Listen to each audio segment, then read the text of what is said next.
Join Time Magazine's lead education reporter alongside global educators and advocates to explore the impacts of teaching forgiveness. I teach forgiveness because it can have a positive impact in my students' families. It helps my students thrive in the face of adversity. Students who can forgive are happier. Join us to hear from teachers and thought leaders on how and why to include forgiveness in your classroom.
Temperature rise will bring widespread devastation and unprecedented extreme weather. New coronavirus cases emerge across the country. Obesity rates have more than doubled in kids. Cape Town is running out of water.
Good afternoon from Project Rangeet.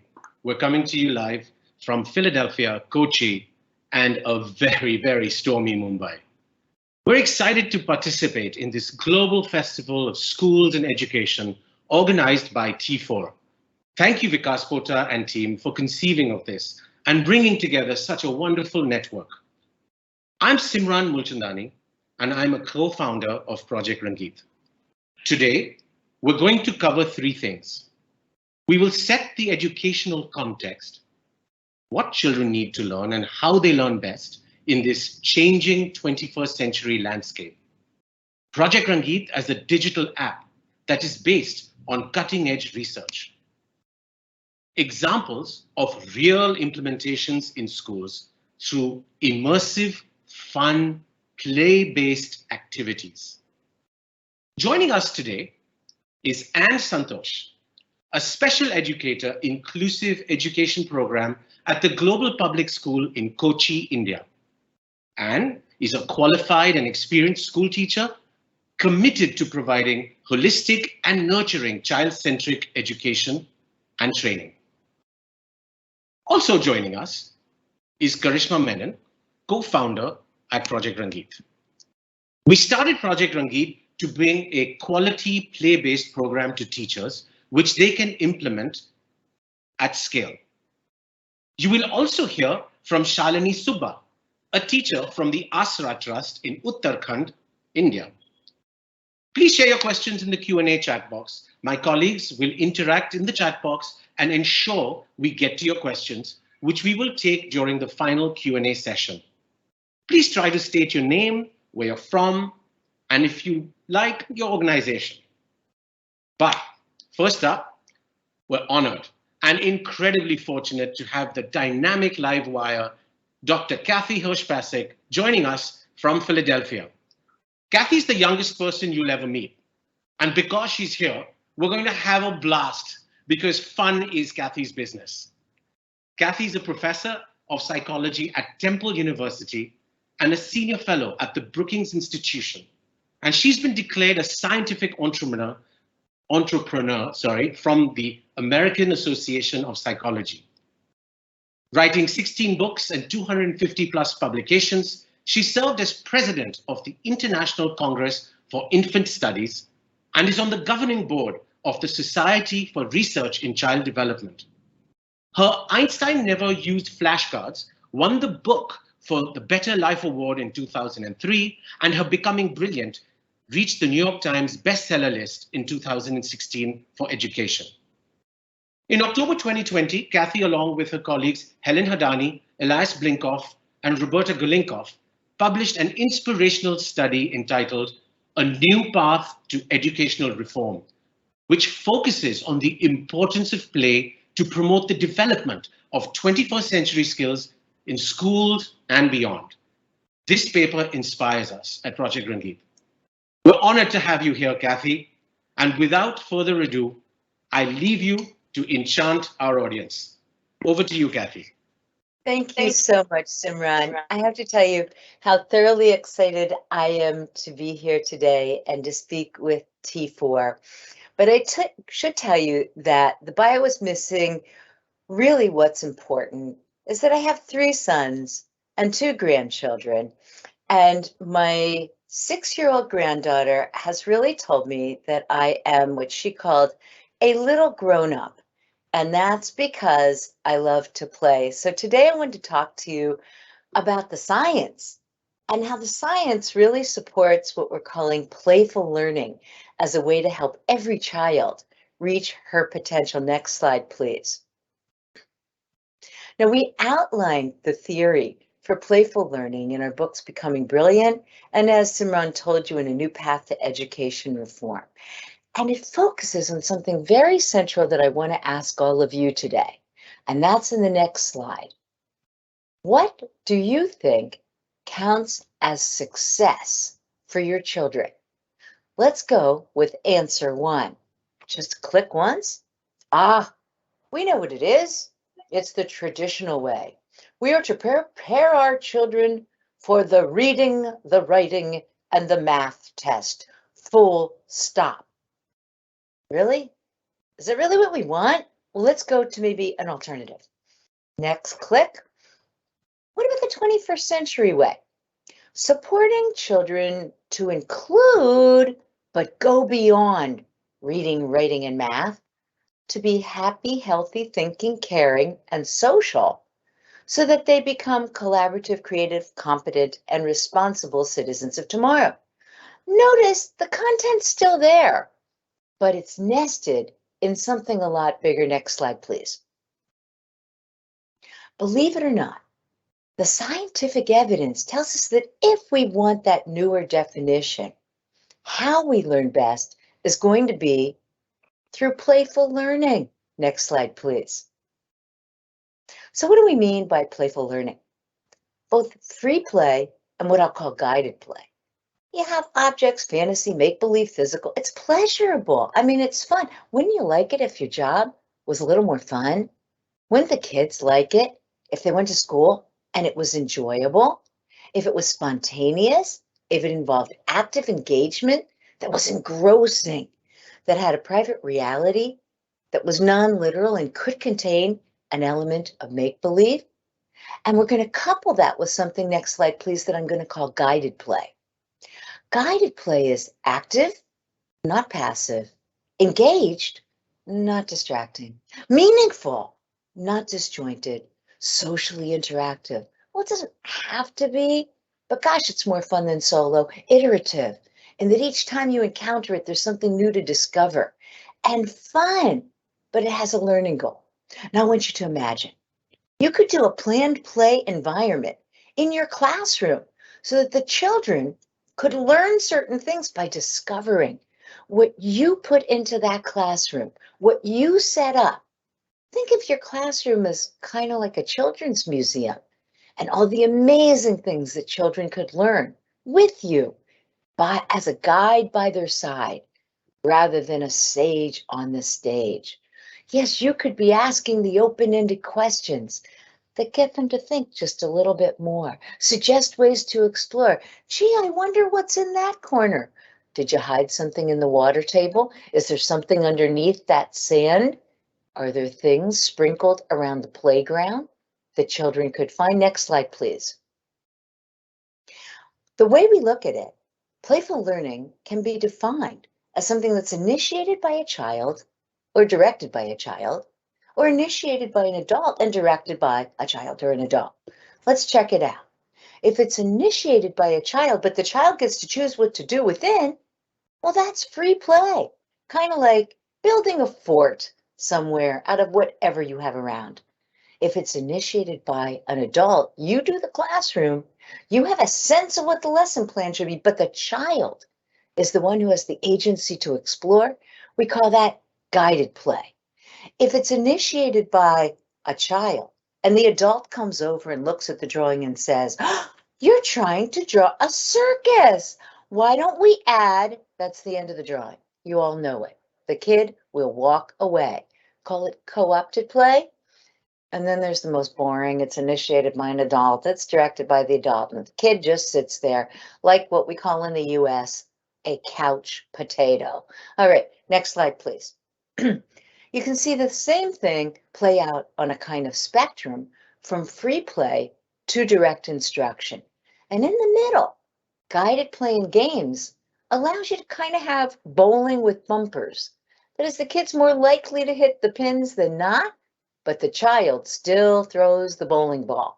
Something that's a little constrained, where the child gets to have agency, but you've thought about what that agency is going to be, whether it's in a Rangeet app, or whether it's in a children's museum, or whether it's in your classroom. Next slide, please. How do you tell free play from guided play? Well, it's kind of easy. If you have a set of blocks and the kids are doing anything that they want to do, free play, it's wonderful. Add active, engaged, social, joyful, plus a learning goal. Let's build a castle. Doesn't matter what the castle looks like. The child has agency and they can decide where the knights are going to go and the shields and the moat. Guided play. Have a pole that the kids can climb? Well, let's put it in the grinder.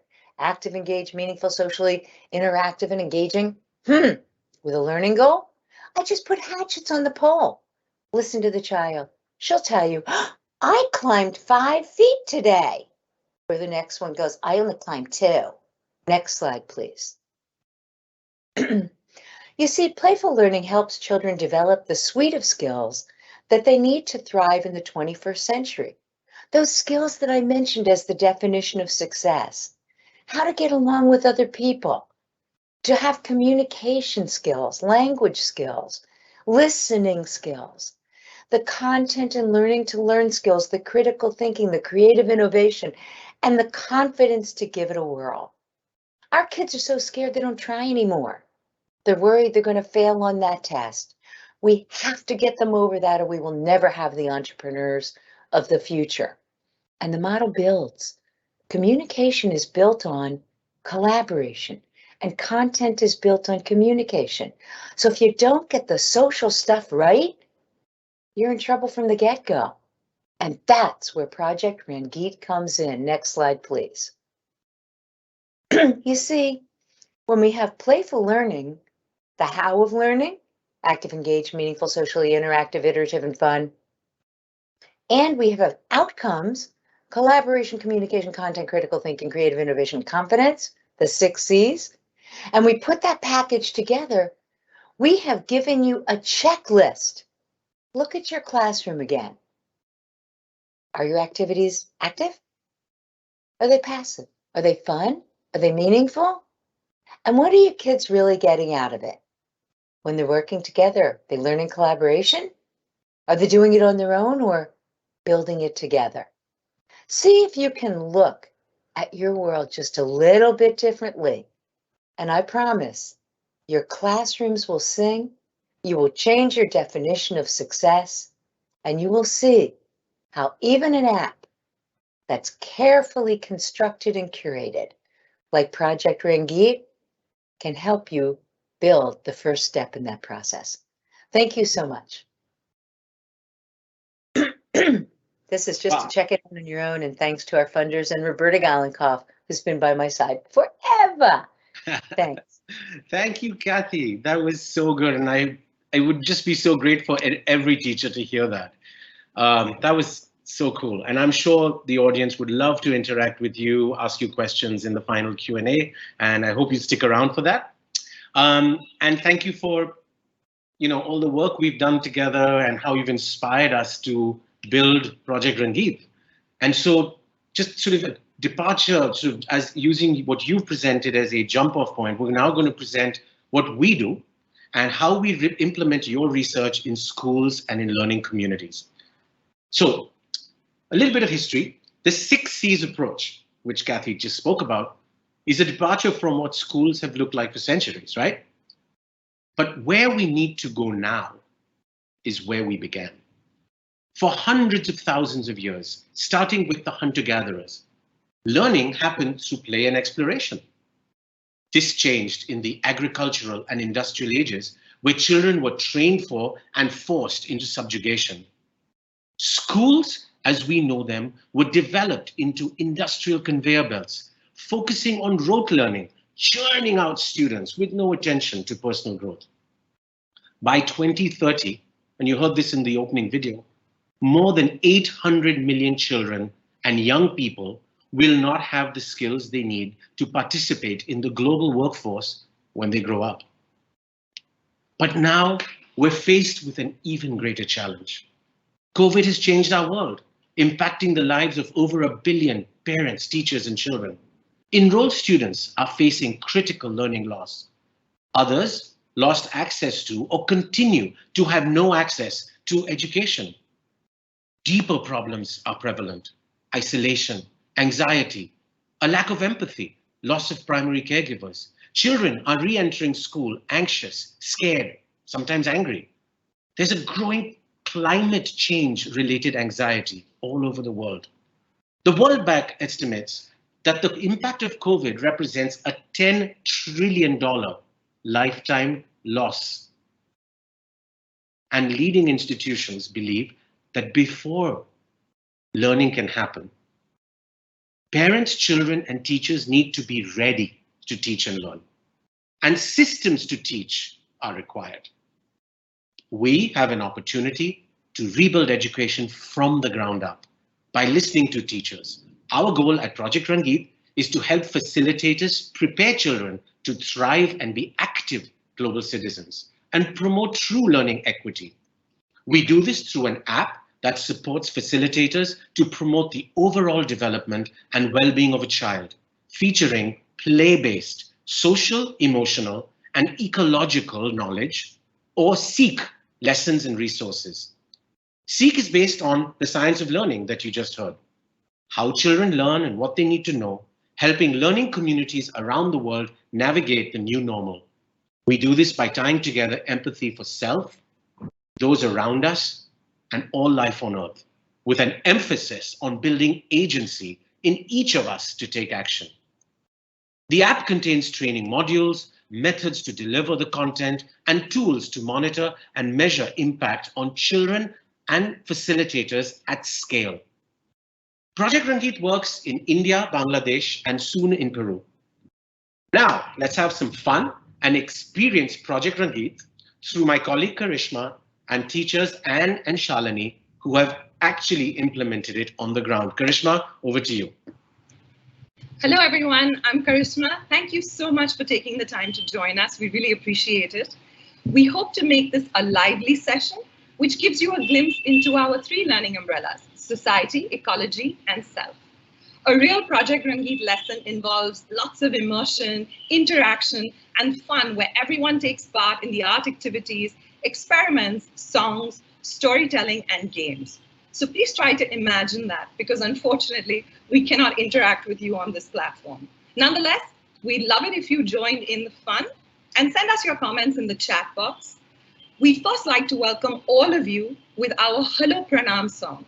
Here's Anne with her ukulele.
That was amazing. Thank you, Anne.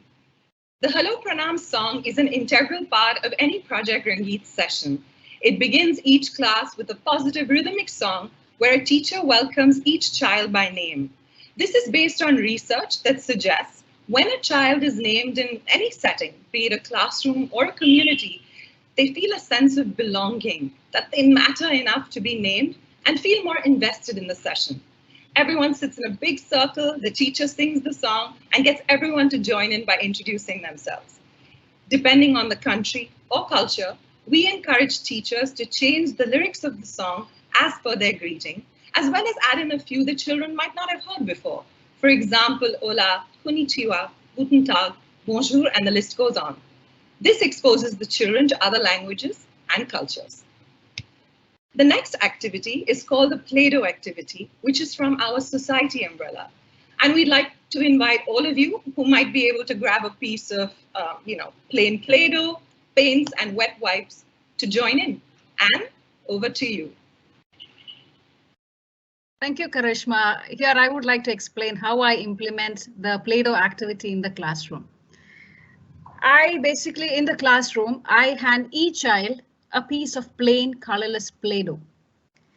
If I'm doing this activity online, I ask each child to have a piece of Play-Doh, a paint tube, and some wet wipes next to them. I ask the children to make a ball out of the Play-Doh. And I ask them to look around and compare their pieces to those sitting next to them or those on the screen. What are the similarities and differences between theirs and others? Some of the differences might be mine is bigger, mine is not as round, But what they will all agree with is that the color of their piece is the same plain, colorless, white piece of Play-Doh. And I then ask the children to take a tube of paint and mix the color into the piece of Play-Doh. Can you imagine the giggles and laughter while doing this? Who doesn't like to get their hands messy? Once done, they all hold up their pieces of Play-Doh and I ask them to look around and list out the differences and similarities between them. Can you see? Some of the similarities might be mine is still bigger, smaller. Mine is still not a perfect circle. Some differences might be mine smells different now, no longer like a Play-Doh but paint, or it feels different than it did before. But what they will all agree with is the fact that their pieces of Play-Doh they are no longer colorless, they're all different colors. I ask the children to hold up their pieces of Play-Doh so everyone can see and compare these colored pieces of Play-Doh to each one of us human beings. We are all different colors. Look around and see. We may speak different languages, eat different foods, follow different religion, live in different parts of the world, but we are all that piece of Play-Doh on the inside. We are all human beings and that's what unites us. Our differences don't matter. We matter and we all deserve love and respect. Here is an anecdote from Shalini Subba, a teacher from Astra Trust, an NGO in India, where she describes a few discussion amongst few children in her classroom. Hello everyone, my name is Shalini Subba and I'm a maths teacher at Astra Trust, Uttarakhand, North India, and teaching grade 3, 4 and 5. So I would like to share an incident from classroom. As a part of school activities, students were asked to take part in a festival called Rakhi, and during the session, one of the boy from Muslim religion stood and was reluctant to participate as he thought that the festival is only made for Hindus. One of his classmates went to him and reminded him of the lesson, the I Am India module, where they learned that we may be of different race or religion, but the fact is we all are same from inside as a human, and we should not do such discrimination about different religions. And this reminded students about the Play-Doh activity which they performed during the session. And I was really glad to see this little girl of grade 4 giving such an explanation. This is how students in Asra got positive impact in their learning from Project Rangeet. Thank you. What a heartwarming story from Astra Trust. Thank you, Shalini.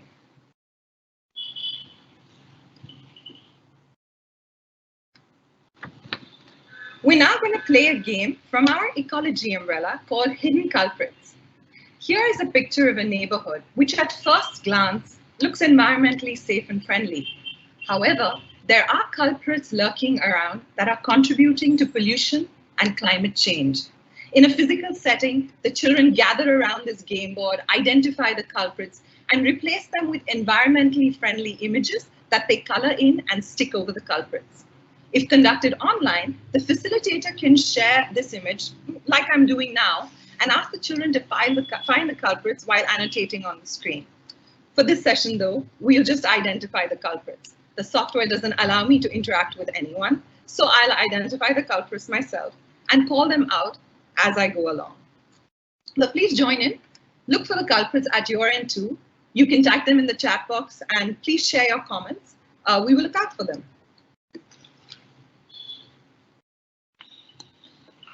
So here are a couple of culprits that you see listed at the bottom of my screen, and I'm just going to quickly go through them. There you go. There's a huge pile of garbage, and there are 3 garbage cans right beside them, but for some reason, all the garbage has been thrown outside. A man throwing garbage into a lake. A leaking water faucet. A car with only one child going to school. What we try and encourage the children to do is maybe carpool or take a school bus. If it's possible and the school's close enough, maybe, you know, collect a whole number of students and walk to school with an adult possibly. A construction site, trees being chopped, a child carrying a plastic bottle, a woman playing loud music while jogging. Now, while that might not contribute to climate change, it definitely is pollution. Melting ice caps with no sea life, a lamppost which is on with lights during the day, a woman with overflowing shopping bags. Now, we're not saying you can't shop, that's entirely one's choice, but the more we shop, the more we throw. And what we throw, if we don't throw responsibly, goes into landfills. So maybe a great way of getting rid of things that we no longer have use for is perhaps sending them to a donation drive or giving it to someone less fortunate or who could actually make use of it. People burning wood fires, a man spraying fertilizer, and a factory emitting smoke. Karishma, we also have Anil, who says that he sees lights on in the daytime on the right. So we're great to Anil for joining in. Lovely. Thank you so much for joining us. Okay, Karishma. Okay, great.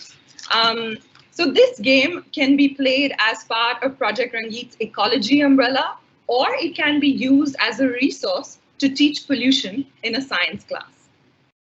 We now move on to an activity from our self umbrella called My Beautiful Mind. It can be difficult to start a conversation with children about mental health. We want to help children understand and appreciate that just like physical health, we all have mental health. Mental health affects how we think, how we feel, and act. It also helps determine how we handle stress, relate to others, and make choices. This activity helps children recognize that all of us have many different emotions. Some days one emotion is stronger than another, but it's never wrong to feel what we are feeling. And if those feelings of struggle or unhappiness linger, they must ask for help. As you can see, Anne has 4 glasses in front of her.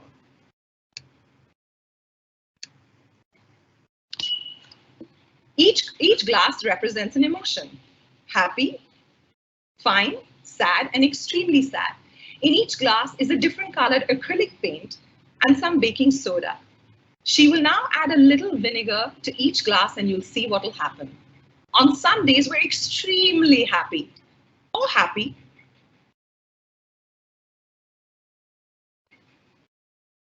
On some days, we're fine.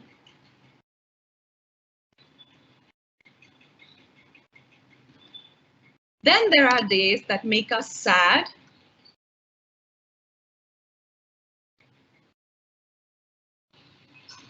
or extremely sad.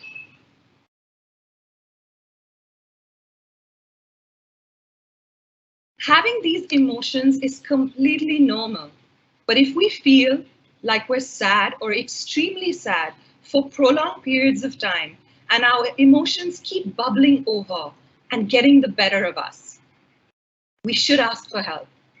Asking for help is empowering. Thank you, Anne. We'd love to hear from you and your experience implementing Project Rangeet.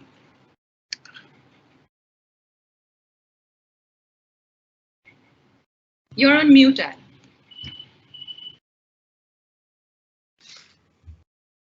Thank you, Karishma, once again for giving me a chance to share my experience about Project Rangeet. It's through Project Rangeet, we teachers are effectively communicate with our students, and we're able to understand things from their perspective. And I personally have felt that through music, fun-filled activities, role plays, and discussions, we're able to reach out to every student in the classroom. It has definitely helped us teachers to develop a good attitude in students and be better citizens. Thank you, Project Rangeet.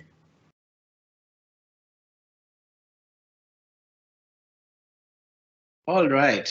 So I hope everyone, oh, sorry, my computer just glitched. Sorry. I hope everyone enjoyed that as much as I did. We're now going to have to start closing our session with our 5 takeaways. Takeaways that we hope will help any of the strong schools here and around the world equip children for the future. So to recap, Kathy spoke to us about the science of learning, what children need to learn, a breadth of skills approach, and the 6 C's, which build on each other systematically and respond not only to the scientific data, but also to business leaders who advocate for them in the workplace, and educators like you, eager for 21st century reforms. How children learn best. When education is active with room for discovery and experiential learning through inquiry and reflection, consistently engaging without distraction, made meaningful through connections between new information and prior knowledge, socially interactive with peer collaboration and adult support, and iterative with chances to form, test, retest, and revise hypotheses about how the world works, and joyful. So this is how children learn best. We spoke about pathways to help children recover from the pandemic and the importance of social, emotional, and ecological knowledge, supporting the overall development and well-being of a child. A 20-year study conducted by CASEL and current research out of Columbia highlights the positive externalities of such programs. The World Economic Forum and employers alike understand and stress the importance of social and emotional skills. Number 4, building forward differently and bringing back the joy of teaching. Listening to teachers to rebuild education. Noted educator Andreas Schleicher of the OECD said in an interview with Vikas Pota, the communities that are recovering fastest from COVID-inflicted setbacks are those in which educators are being given the greatest leeway to help their students bounce back. The 6 C's and breadth of skills approach are a multi-level dynamic system to help students progress. A, it allows for individual variation and is flexible. Students can progress at their own pace.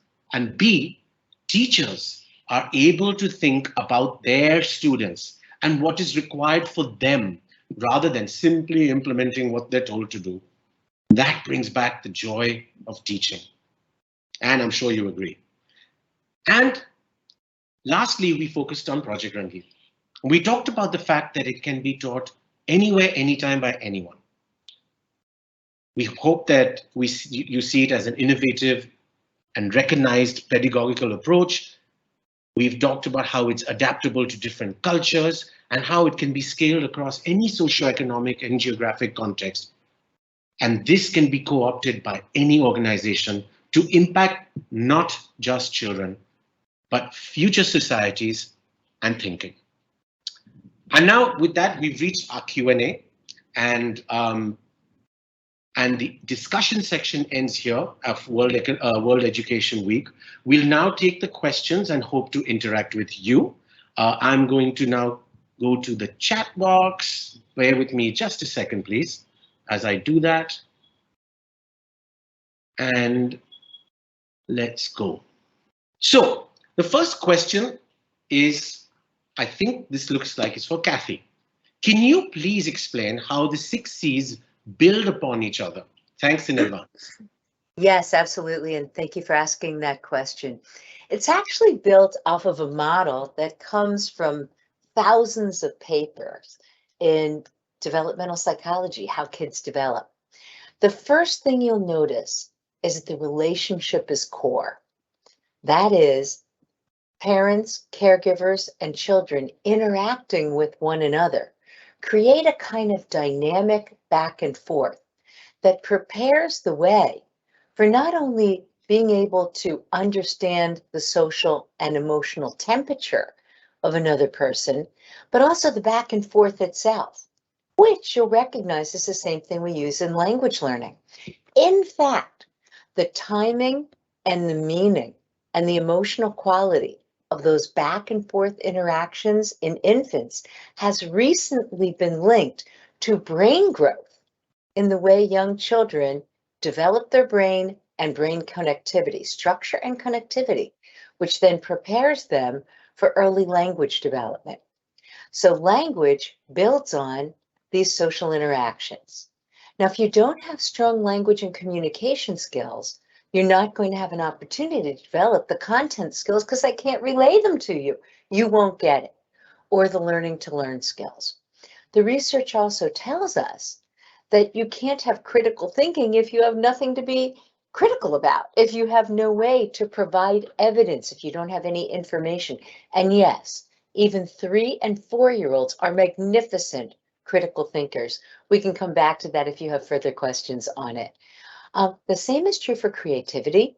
It turns out that knowing how to put things together in new ways demands that you have enough information. In fact, in the field, we call it the 10-year rule.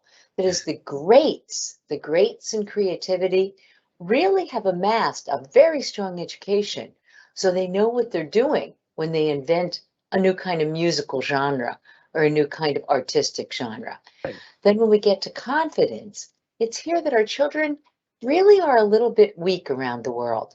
That is, we've been doing tell us the one right answer for so long, even in preschool, that the problem is our kids are afraid to try something new.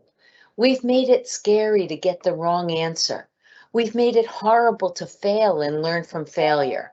But nobody who has ever been great, ever, did it on the first run.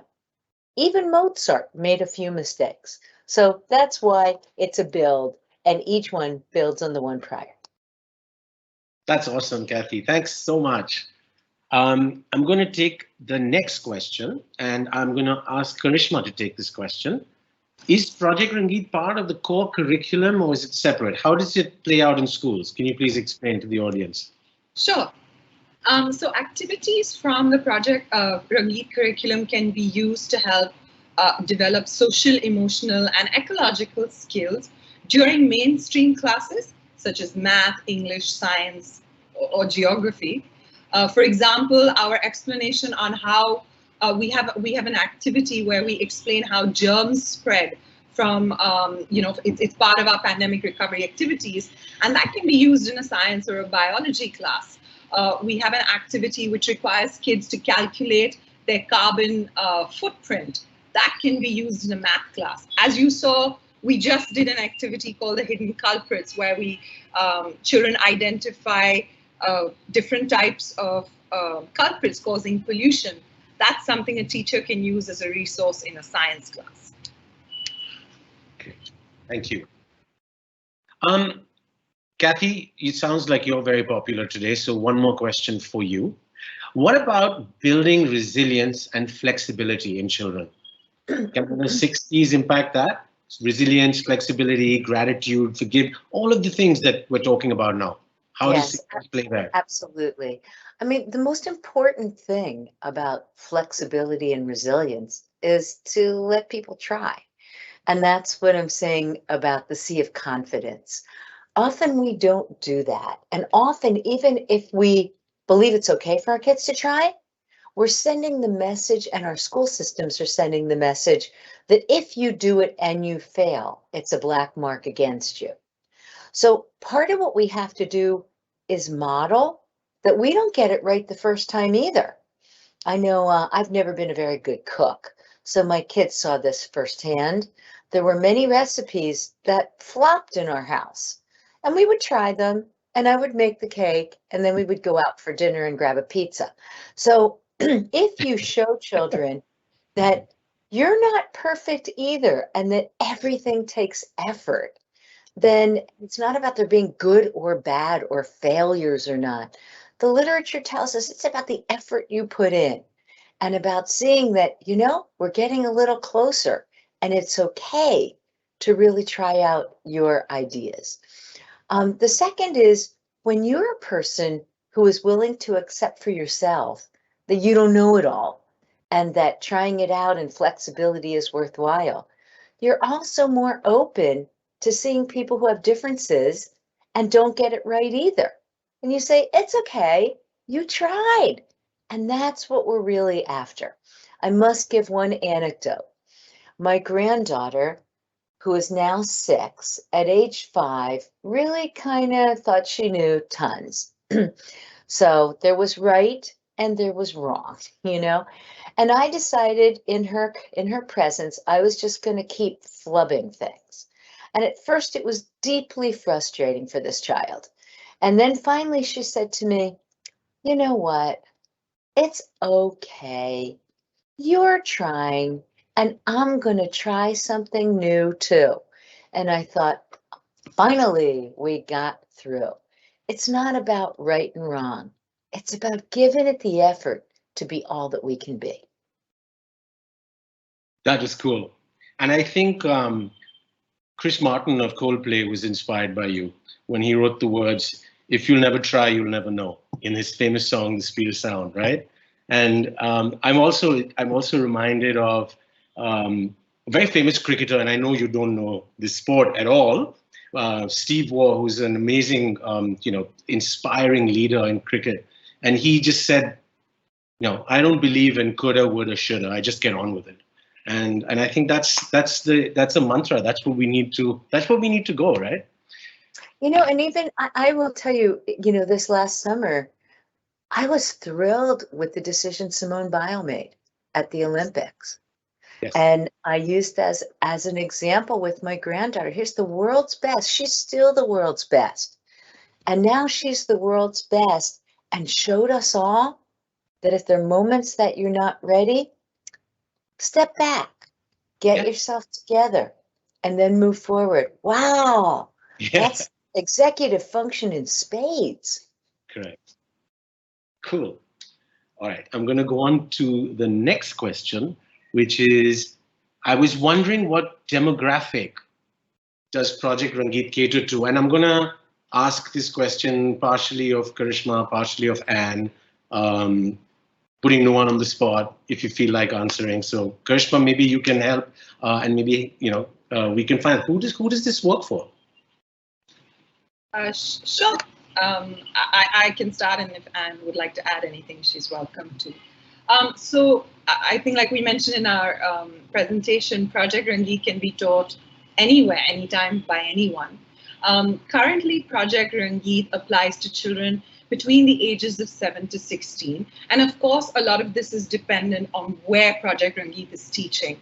In sort of tier 1 cities, the children will probably be will be younger, 7 to maybe 12, 13. But as you go into rural settings, the children can go up to 16. And Project Rangeet's social, emotional, and ecological curriculum can be taught across all socio-economic and geographic contexts, from privileged to marginalized communities, from schools or communities. We've taught Project Rangeet in tin sheds, in mangrove regions, to private schools. So across the world, we are seeing a lack of empathy. We seek to demonstrate human values and fill in gaps, which parents and schools sometimes overlook. Gaps of teaching children how to manage themselves and their relationships is what we hope children take away from Project Rangeet. Maybe I'll just, sorry, Karishma, I'll just add to the question I'd like to ask Anne. This is a question from our friend Joe at Paperboat in the UK. And Joe asks, what did you have most fun delivering? What did your kids have most fun doing? You're on mute, Anne. It's from the beginning till the end. It's like, we cover a lot of things. It's like, we start with music, and what I've experienced is they just wait for the music to come. It's like, if they're late for 1 minute, they just ask, ma'am, is it over? It's like they just want to be a part of it. It's like they really love to be heard. It's like, when I call out their name, it's like if there are 28 students, I say hello to every student in the beginning itself. That itself is a boost for the children. It's like they just wait for it. And when we move on to the activities, it's like what I have personally felt that we are able to reach every student in the classroom. It's like even the so-called, it's like introverts don't speak much in the class. They really want to come up with their ideas. It's like, that's what I really love about Project Rangeet. That's awesome. That's so nice to hear. And those are the stories that make us really, they're the most heartwarming. We've had teachers in very rural settings in parts of India and Bangladesh, and they've told us very similar stories. And it's, stories of how Project Rangeet has actually helped them to fix issues that they're seeing in their classrooms. So that was that. It's quite heartwarming. There's one last question I will take, and it says, do you need only one app or device to teach an entire class, or do all children need one? And I'll just take that because it's a pretty easy one for me. Yes, it's Project Rangeet is a facilitator-facing app. Okay, and we use the word facilitator deliberately because literally anyone can be a Project Rangeet teacher, all the way from a kid who's maybe a young adult. I shouldn't use the word kid. A young adult in the maybe 10th, 11th grade, trying to do some social service. And you don't really need to be a trained teacher to teach Project Rangeet. You actually just need to know how to read and write. You don't need to be a music teacher. Everything, all the content is within the app. Just press play and sing along. So really it's for a facilitator, and it's for someone who's a kid at heart, who wants to have fun, and really wants to positively nurture the future generation. And that's really what it's about. And so it's one app, one device needed for the class, and the kids don't need a device. Great. All right. So I think with that, we're 50 minutes in, and maybe now, I hope you've all had as much fun as we have. Kathy, it was so awesome having you here and supporting us through this. It's such an honor. And it's been such a great honor to be a part of T4's education celebration. We're excited to watch the Global Best School Prize grow from strength to strength. Shout out to Vikas. I saw you were on here. I hope you're still here. And it was great to have your support today. Thank you to Anne, Shalini, Global Public Schools, Asra, and actually all the wonderful organizations we work with, like CRY and Angan. I mean, just wonderful people making a big difference out there. Lastly, a big thank you to our production team, Dylan, Renisha, Amit. Couldn't have done this without you. And I want to leave you with this. Teachers are the cornerstone of education systems. And we, Project Rangeet, would like to leave all our dear teachers with this Emerson poem. We wish you all the success in the world, always. And thank you for all you do to nurture the future generations of humanity. To laugh often and much, to win the respect of intelligent people and the affection of children, to earn the appreciation of honest critics and endure the betrayal of false friends, to appreciate beauty, to find the best in others, to leave the world a bit better, whether by a healthy child, a garden patch, or a redeemed social condition. To know even one life has breathed easier because you have lived. This is to have succeeded. Thank you so much for listening, and we hope to hear from all of you. Have a good evening.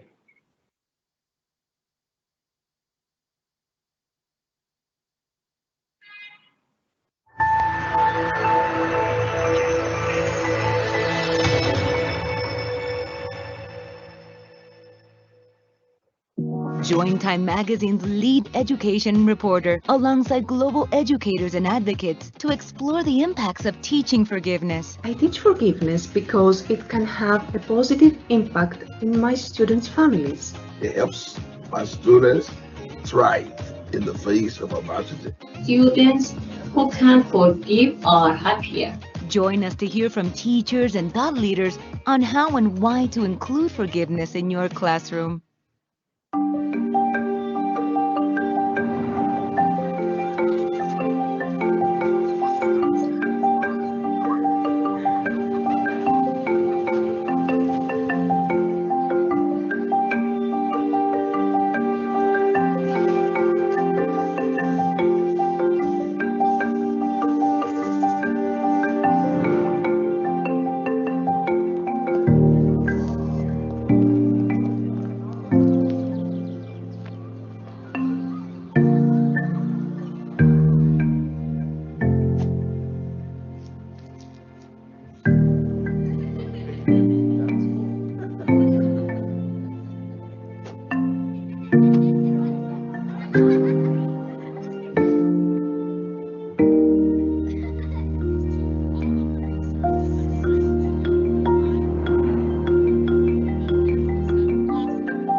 temperature rise will bring widespread devastation and unprecedented extreme weather. New coronavirus cases emerge across the country. Obesity rates have more than doubled in kids. Cape Town is running out of water.